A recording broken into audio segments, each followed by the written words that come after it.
Okay, so stock preparation. Basically, this lecture actually, this discussion of preparation of stock prior to the head box of paper machine. Actually, here there is a discussion of fibrous as well as the non-fibrous additives. Okay, and the weight and chemistry, that is the chemistry of dilute aqueous solution of fiber, filler, and additives is also discussed. Okay, so.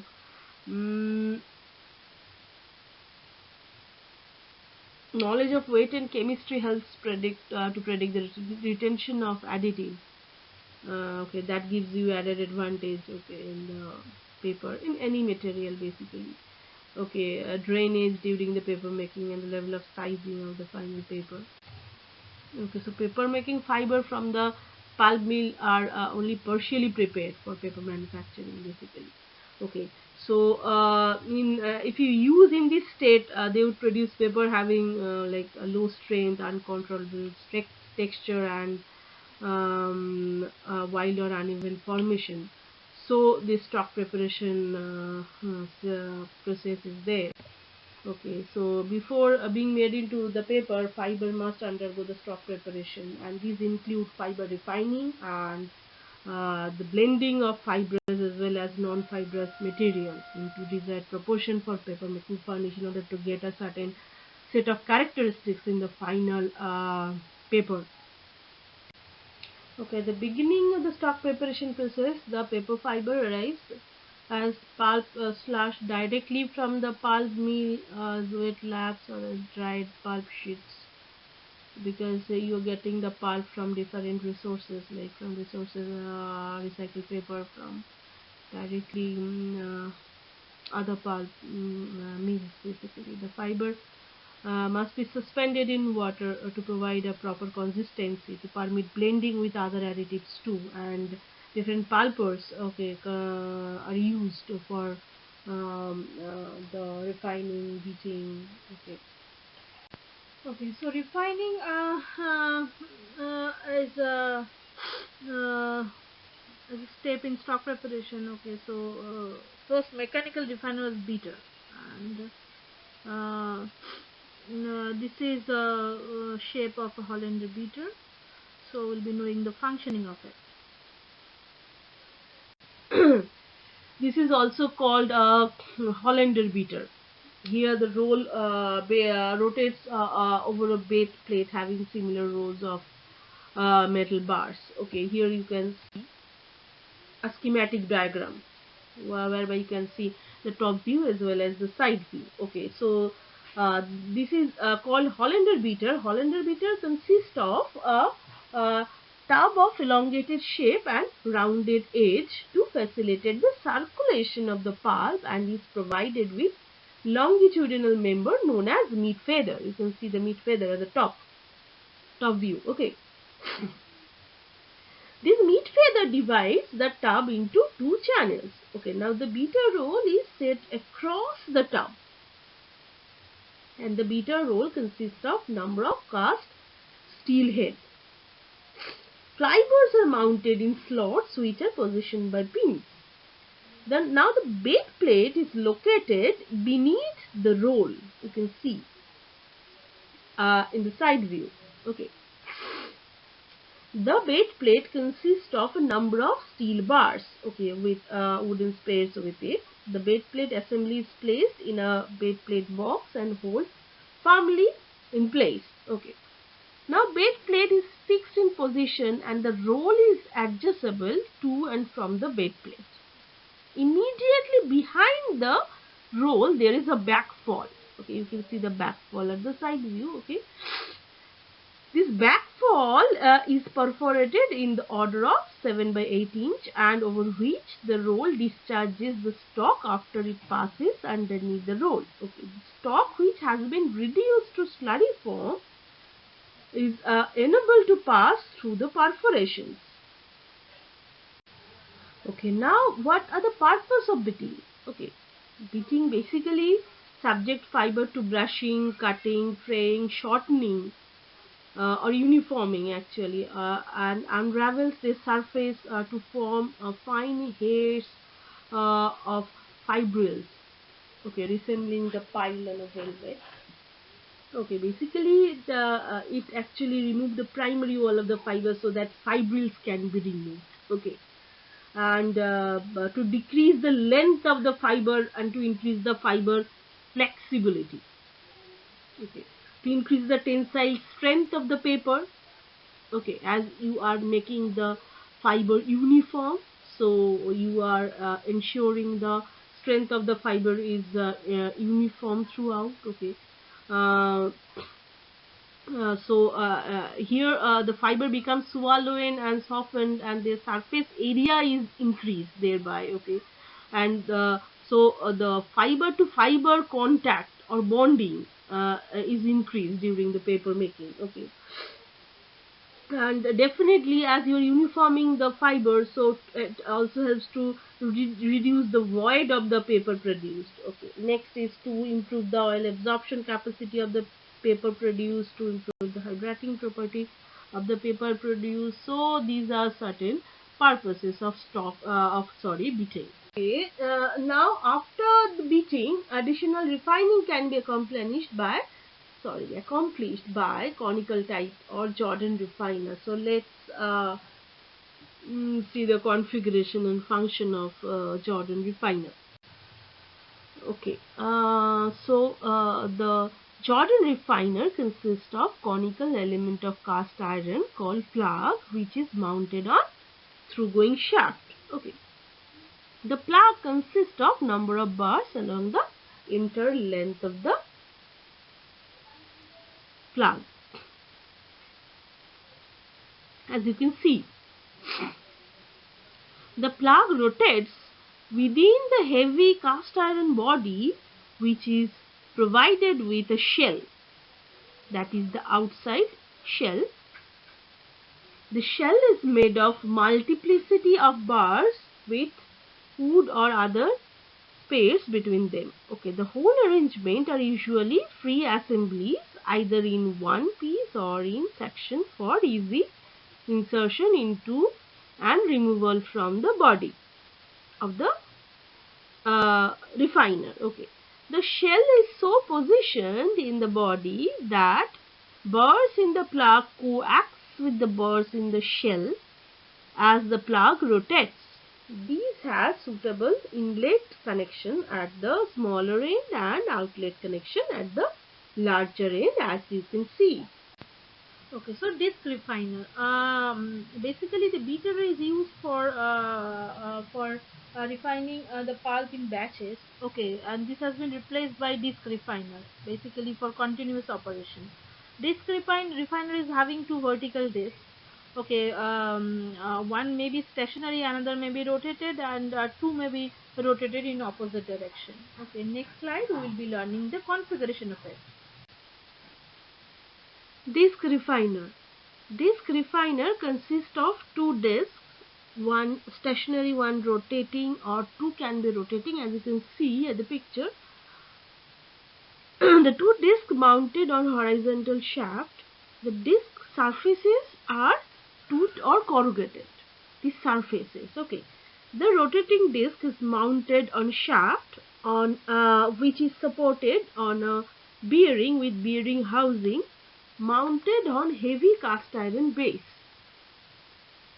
Stationary disc is mounted on machine from opposite to the rotating disc. Now the stock enters under pump pressure at inlet at the left side center through center of the stationary disc and pass outward between the disc surfaces to the discharge chamber where it leaves the machine. Okay, now the refiner is pump through type, wherein the passage of the stock through the refiner is under control of discharge valve, which acts to keep the stock in the unit. The adjustment of disc clearance is accomplished by hydraulic cylinder, which causes the shaft with rotating disc to move towards or away from the stationary disc. Hydraulic cylinder is under automatic control and can adjust the clearance between the discs either according to predetermined power requirement or according to scale clearance. The rotating shaft is connected directly to the suitable motor through coupling arrangement to permit lateral movement of the rotating shaft. Now the discs are parallel across the interface. Interface are deepest at the center and shallowest at the periphery in order to provide an increasing degree of refining when it is operating. Okay, so discs are cast either integrally or in segments. Bars may be set radially, tangentially, angularly, or in any combination of this. Stainless steel is used for this arrangement. Discs are bolted to the backing plate and rotating element. Sometimes double disc refiner are used, which employ two discs, each separately driven and turning in opposite direction on the same center line. Okay, now we'll be learning about the types of stock preparation. Okay, there are two types, as you have already come across. That is the batch process, that is older one, and the newer process, that is the continuous system. In older process, generally uses a beater and conical refiner, and in continuous process, it consists of a disc refiner followed by the conical refiner. Okay. So refined fibers are continuously and automatically blended with non-fibrous additives such as internal sizing, dyes, color, pigment, peelers. Okay, as as required or in the desired ratio for a particular paper making endings, paper endings. Okay, so here you have to learn the non-fibrous additives too. Okay, so refining which develop the interfiber bonding necessary for paper making actually affect the final characteristics of paper. Okay, uh, so in past, basically paper maker have said that paper is actually made in the beater, not in the paper machine. Actually, as you are confirming or ensuring the properties or characteristics of the paper in this stage, as you are combining the fibrous as well as non-fibrous additive, and thereby you are ensuring the final properties. Okay, so in this sense, this remains true for all refining systems, since ultimate characteristics of sheet or paper are directly influenced by the stock preparation process itself. So, giving an example, okay, say blotting, you have seen blotting paper or greaseproof paper. Exactly, blotting and greaseproof paper are directly opposite in their properties, yet both are made from the same cellulosic fiber. So, how actually? So, their contrasting property originates from the difference in refining, basically, and definitely different proportions of the fibrous as well as non-fibrous raw material used here. Now, talking about non-fibrous additives in stock preparation, non-fibrous additives are also added. Okay, and these materials are added to impart certain properties or quality in the finished paper. Now, additives basically used to improve the finished paper itself or aid in the process of paper making. So, the functional additives normally used are dyes, internal sizing agents, adhesives to increase weight or dry strength, and fillers which is used to improve or impart certain qualities to the paper product and must be retained on the sheet to be effective actually in the long run. Other than this, there is control additives, there is retention aids, pitch control agents, defoamers are added to improve the paper making process but not directly affect the product and are not necessarily retained. on the product. Okay, many additives have several effects at the same time. Like for example, alum is required for rosin sizing under acid conditions, but also serves as drainage and retention aid. Okay, both the types of additives basically, like which has to be retained or which don't have to be retained. Okay, both types of additives are added to the stock prior to the paper making. Okay, so first fillers. Fillers are pigments that are added to stock for opacity and brightness improvements for printing papers. Okay, the ideal properties or the properties of pigments for printing papers are like number one, high brightness, then high index of refraction. Okay, definitely to help scatter light and increase opacity. Next is small and uniform particle size for smooth paper. Next is low water solubility. Next is inertness. Next is low cost, low abrasion characteristics, low specific gravity, and high retention levels. Okay, about 50% of the filler, about 50% of the filler is retained in the final sheet. Fillers are often ground or precipitated calcium carbonate okay, when the paper machine is operating at pH of 7 or higher. Titanium dioxide or clay. Okay, filler is used at 10 to 30% to replace expensive fiber.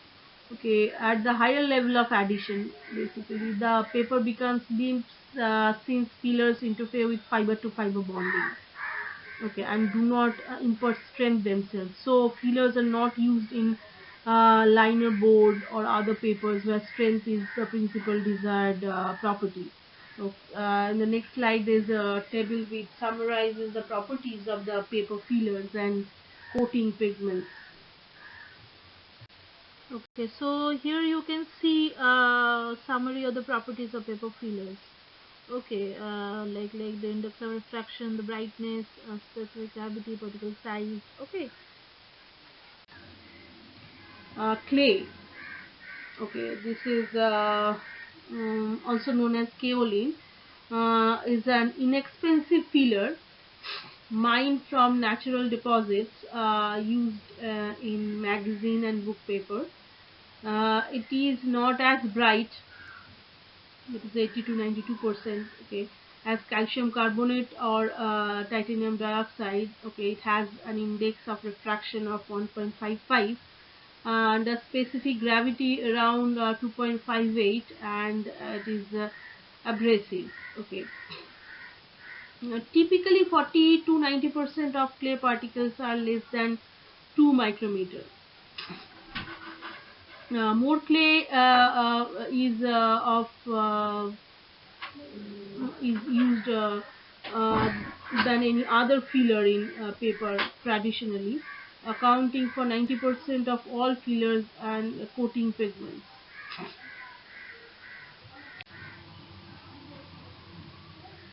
Next is calcium carbonate, also known as chalk or limestone, is becoming an extremely important filler to the industry.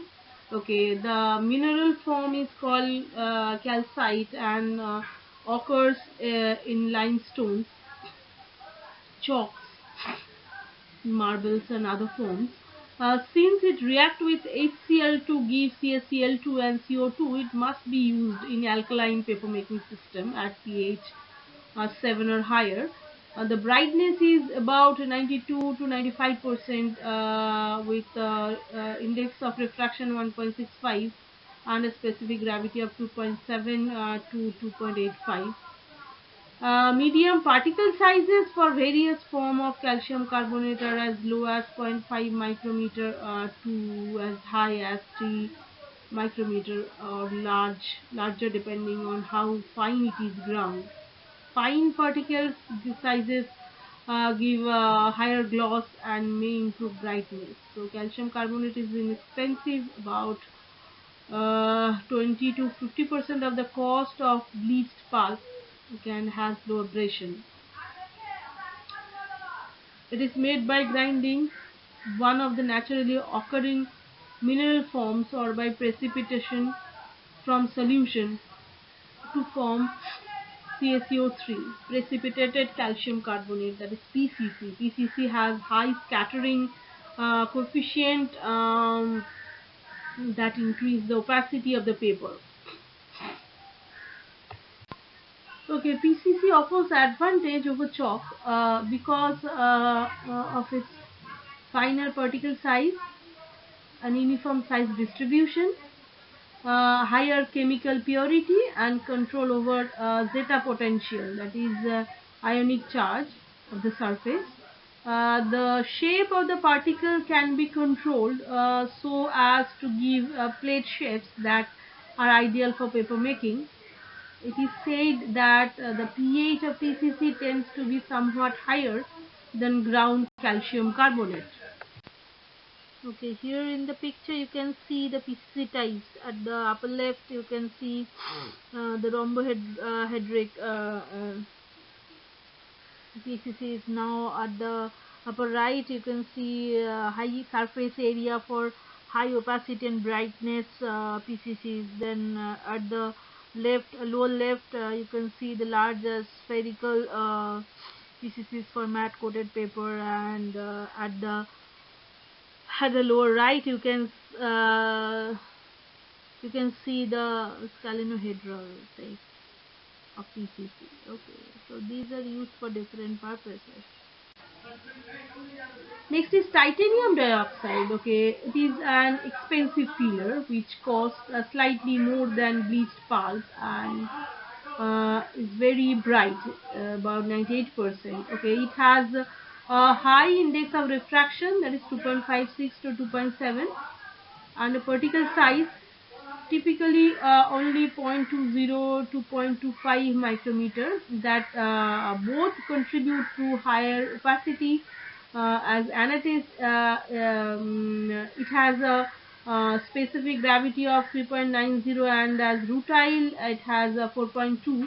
Okay, it is used in Bible, bond, and other printing papers which are lightweight, expensive, and require high opacity. It is also used in most white paints as the pigment, so it also used as opacifier too. So talc, hydrated magnesium silicate, basically refractive index of 1.57, brightness about 90 to 95%, specific gravity of 2.7, particle size 0.5 to 5 micrometer, is used as a filler. Some other fillers also include zinc oxide, calcium sulfate, etc.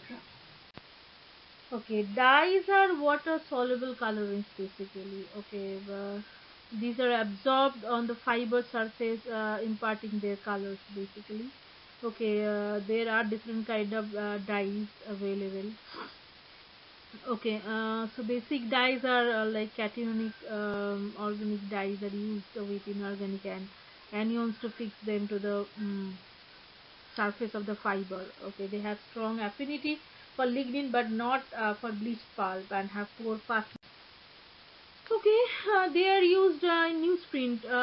Okay, in yellow pages, phone books, and similar products. Okay, fine.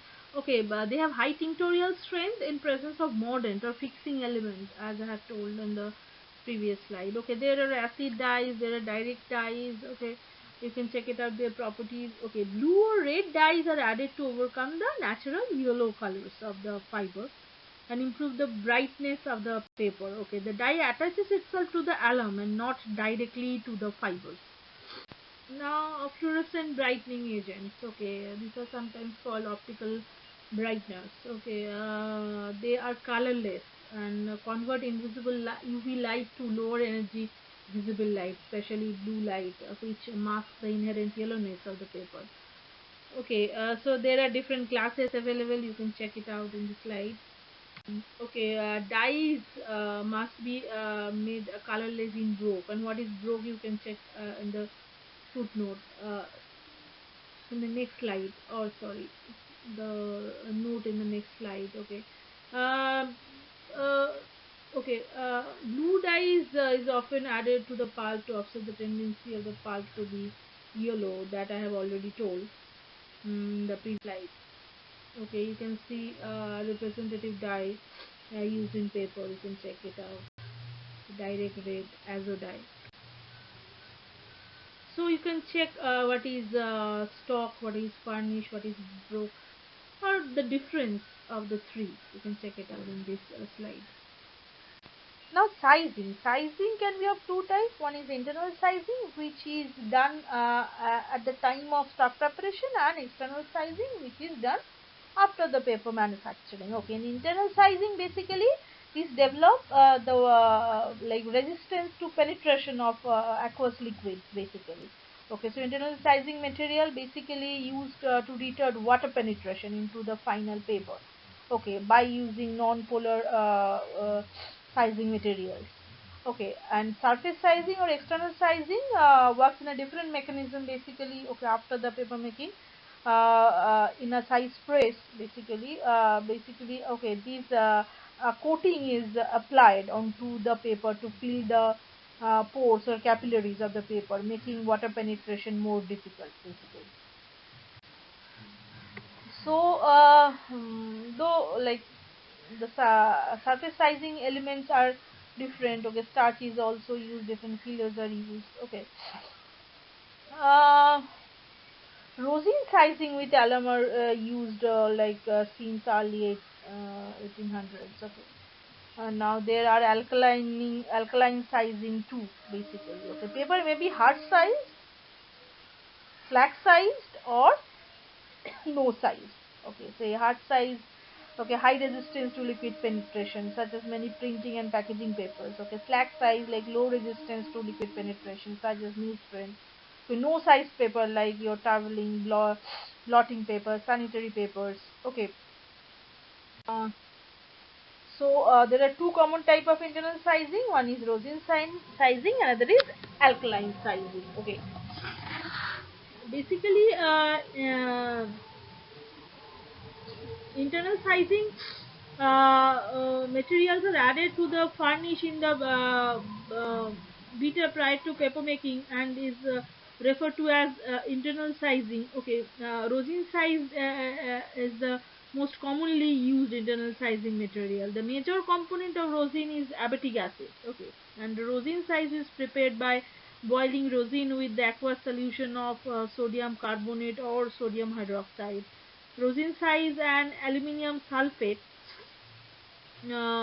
which is also referred to as alum, paper makers alum, are always used together in paper sizing.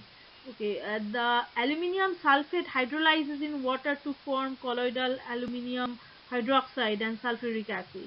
The paper containing rosin is acidic with pH value of 4 to 6. So rosin size cannot be used in printing papers where carbonates are used as fillers. Okay, and in cases where extreme resistance to water and alkali is required. In such cases, synthetic sizes are used. Okay, the synthetic sizes that are generally used are like alkenyl ketone dimer, stearic anhydride, alkenyl succinic anhydride. Now, alkyl ketene dimer reacts with the hydroxyl group of the cellulose to form an ester at pH 6.5 to 8.5. Okay, now so we have talked about the hmm, rosin size and synthetic sizes. Okay, so there are several important advantage to alkaline paper making. Okay, so the advantages are listed here as follows. You can check it out over here. Okay,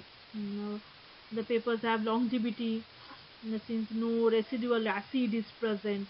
Okay, now calcium carbonate is inexpensive basically. Okay, paper is stronger and less brittle. There is less corrosion on the paper machine, and there are fewer problems using recycled paper containing calcium carbonate fillers. Okay. Uh,